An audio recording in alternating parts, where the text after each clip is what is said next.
Oh, thank you so much, Sky. That was just absolutely beautiful. And in all the changes that go on, we know that one thing remains constant and changeless, and that is God's love and goodness for each of us. Well, I'm going to share with you, I am absolutely delighted that I have an opportunity, the opportunity, to introduce our guest speaker. For never has a woman more close to my heart.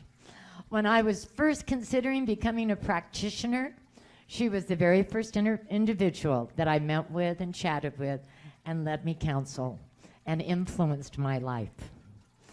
I'll just share a little bit about this amazing woman, because what I love knowing is that when she was an adult and she was first introduced to religious science, she just embraced it so totally that on that first day, she begged the minister, "Let me take some classes now." And she went on to become an ordained minister in 1986. And she has influenced so many lives by the very people, through her messages, through her classes, through her workshops, some of us who went on to become practitioners and ministers. She was our own interim minister after Dr. Bob Henderson retired, and I see beautiful Dr. Betty here joining us today, his widow. But after Dr. Bob's retirement, Dr. Ruth became our interim minister. I don't remember for how long, maybe for about a year, before Reverend Kathleen Sibley began her ministry. It is an absolute joy to welcome this phenomenal woman. And so as a result, I'm just going to cut it here and ask people to welcome back with me Dr. Ruth Deaton.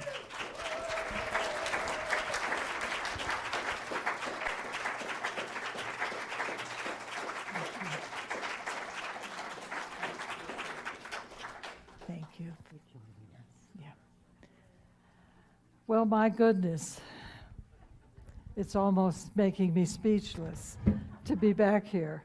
Maybe some of you'd like me to be speechless. And because there's some games today, you're very brave and wonderful to be here. I thank you so much for the opportunity. I think my title today is Let's Talk About God. Let's talk about God. First, I want to say something else. I am an Arizona woman. I was born in New England. We moved here into Arizona in Phoenix in 1948. So you can do the numbers on your fingers and see what it looks like. And I've been traveling for a couple of weeks, and I live now in Florida. We moved to Florida right after I finished my interim ministry. So I'm here in Florida clothes. And I told my niece, who was kind enough to drive me up here this morning from Phoenix, that she looked like the minister, and I look like not quite the niece, but at least that way. When I received the call to be a speaker today, thinking about just what, I also said, let's talk about God. You know, in church, let's talk about God. And so I have some things I'd like to share, and it's going to start way back when I was a young girl with my very best friend, and this was in New England. And she and I one day, for some reason, got talking about God. And she told me that I wanted to be sure that screen is going. She told me that they had pictures of God in her house. Well, I had to go see that. She lived just 4 houses away. So we did. We went to her house. The big books came out, and sure enough, there were pictures of God. And that God was old, cold, long hair, robed, sandals, and very angry. Besides all that, he was sitting on a cloud. Well, I've subsequently learned many years later, that in those days people believed clouds were solid. So I had to deal with this God almost all my life. But I also, as a teenager, attended the Congregational Church on the Green in West Haven as usual, and I was very active as a young person in the youth group. And walking home at night from the youth group meetings, I would look up at the sky and the stars, and I was praying to Jesus. And Jesus was better for me than God. And I really had a solid faith in Jesus. So when I finally came to Science of Mind, and the first Sunday I ever did, there was no Jesus. And I began to wonder what was going on here. And by the way, when I had my son, and he had grown to be about 10 years old, I realized that we were not having any spiritual education for him of any kind. So one day I asked my husband if he would like to go with young Joe and me to church. No, he'd rather be out trap shooting. So I thought, well, that's his business. I'm not going to do that right then. And my little boy and I decided we would go to different churches in our city. We had moved here by that time. And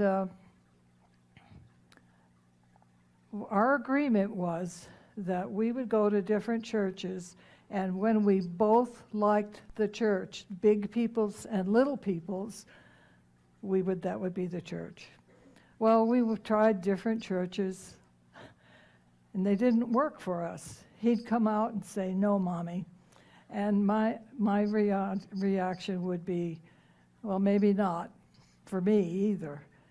So a friend of mine told me about this Science of Mind church in Phoenix. It was just starting up. And he said, "Ruth, I think you'll like that church." Well, my little boy and I went to the church. He went to the little people's church, and I went to the big people's church. Guess what happened to me? I sat in that church and bawled my eyes out. I didn't know why I was crying so hard. And after church was over, my son came up to me and he says, "Mommy, oh, I love this church." Well, that was our agreement. So that's how we got started in Science of Mind.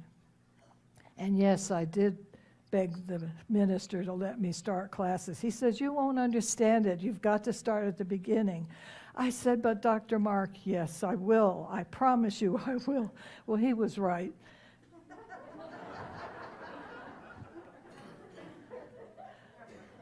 So, this is my speech.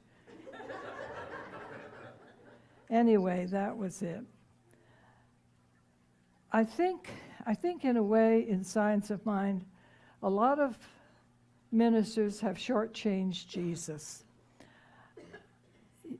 Holmes based his teaching on Jesus' sayings. The textbook is loaded with statements about Jesus and about what Jesus taught. That's what Science of Mind is really about, what Jesus taught, and in a way that we today could understand it. And I'm so grateful for that.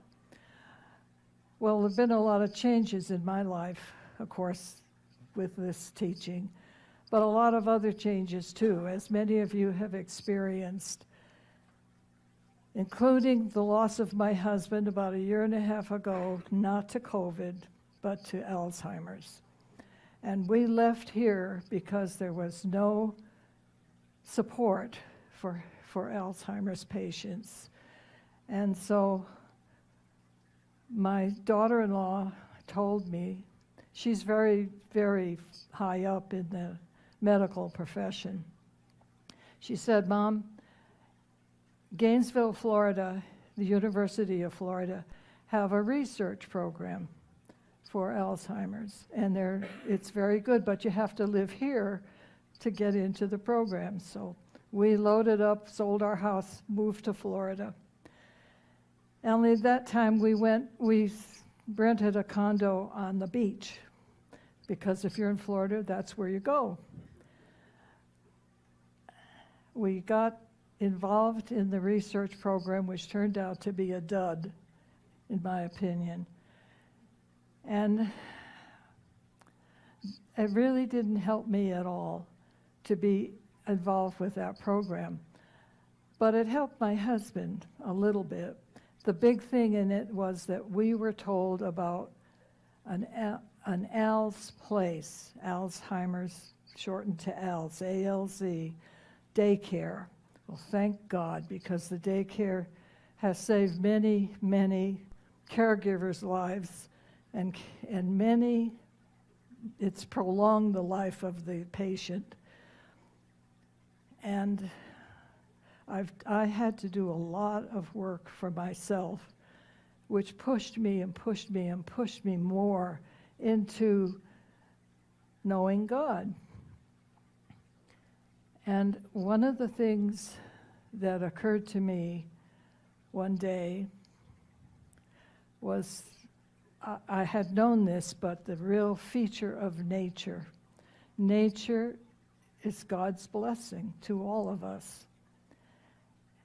And I thought, why can't we have that same feeling? And then another time, I was in my front yard, whatever, it's not much of a yard, and it hit me. God is in me, as me, is me. God, I know that. I knew that from Science of Mind. But what I realized, very difficult for the God I've trusted to be in me, as me, is me, and in all of you. How can this be? That's when I got it. God is an essence, a divine essence. And that divine essence is in each one of us, no matter whether we can embody it right away or not. That essence is what God is. In addition to all the other stuff, that essence is what is you and me. That song today was perfect. So I started looking in the glossary of the textbook, and essence is not in that textbook, not in the glossary anyway. So I then had to look up in the dictionary. Listen up. Essence, that which makes a thing what it is. That which makes a thing what it is. And then a little later on in the dictionary, something that is, especially a spiritual or immaterial entity. So I'm committed now to really knowing that that essence is what God is, as well as everything else that we've heard. So try it. Just think about what Science of Mind says. God in me, as me, is me. The essence of God in me, as me, is me. Will you say that out loud together about yourself? God, the essence of God in me, as me, is me. Well, let's say it a little louder. The essence of God in me, as me, is me. Now just think about that being so, what that does to your life. Any issues you have in life, believe me, I had an issue just before I came up for this talk. I had an issue, and I was in Palm Springs for a conference, and then I came to Phoenix to see my sister. But just before I had to leave, I had to buy my car back off my lease. My son, who knows everything in the world about cars, was supposed to go with me. I just, what do I know? I drive it. And he had to go to Los Angeles the very day we were supposed to go to do my car. So I thought, well, this essence of God in me is me.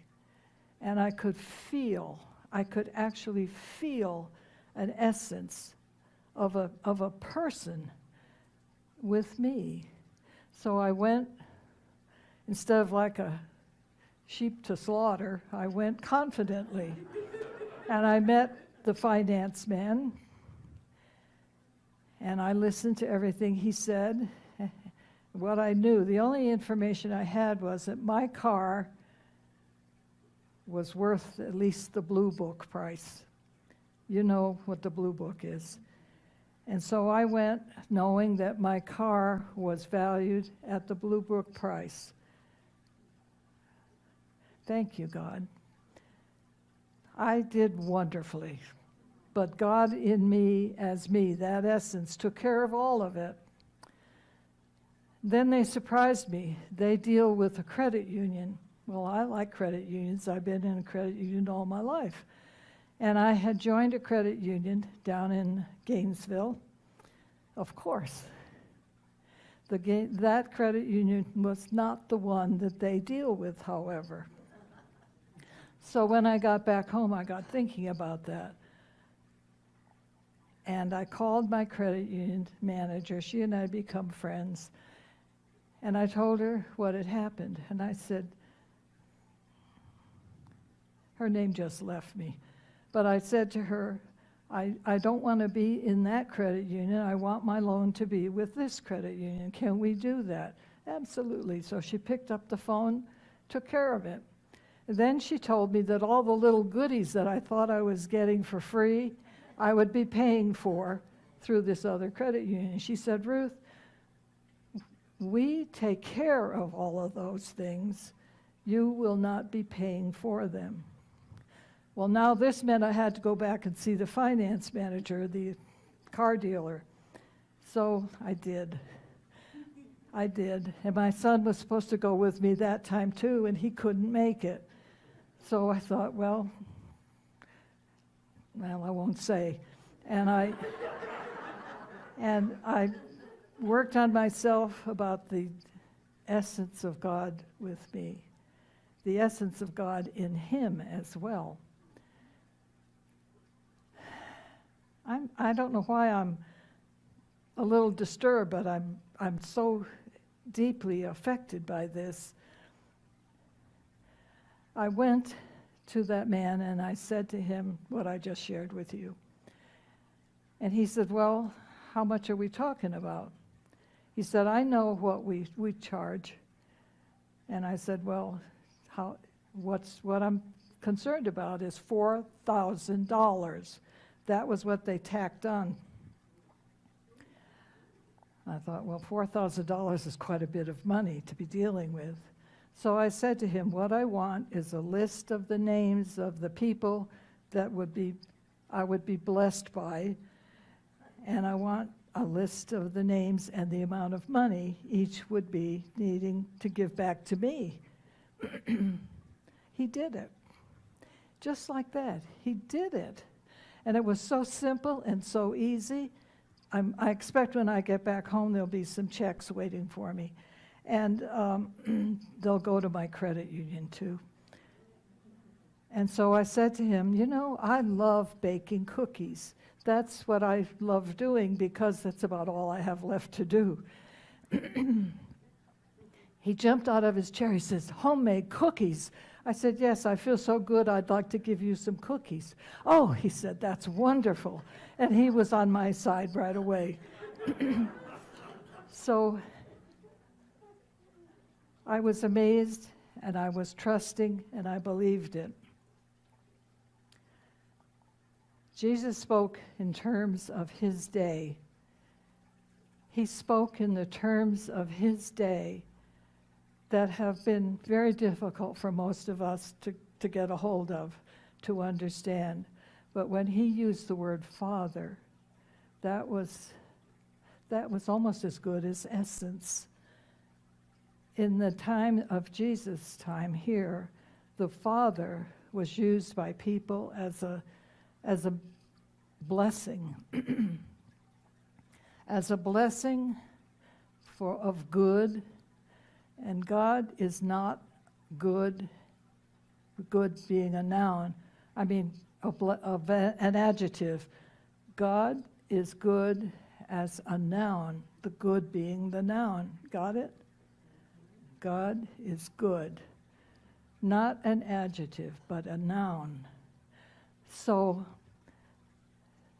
there's a wonderful man. He has a column in the Science of Mind magazine, Dr. Rocco Errico. I really turn to him every first thing. And Dr. Rocco was saying what Father really means in one of his columns. He said Father can be used in that Aramaic area in that time as a blessing to mean to anybody, a daughter, a son, a father, a brother, to you and me. Father is the blessing. And I thought, if Jesus had the word essence, that's what he would have said, essence. God is an essence. Just imagine as you do it for yourself, God is an essence. You got it? Okay. So, I want to do one more thing. Our country's in a real mess, no matter what your political belief is. My country is the United States of America, and I am of a certain party affiliation, as are you.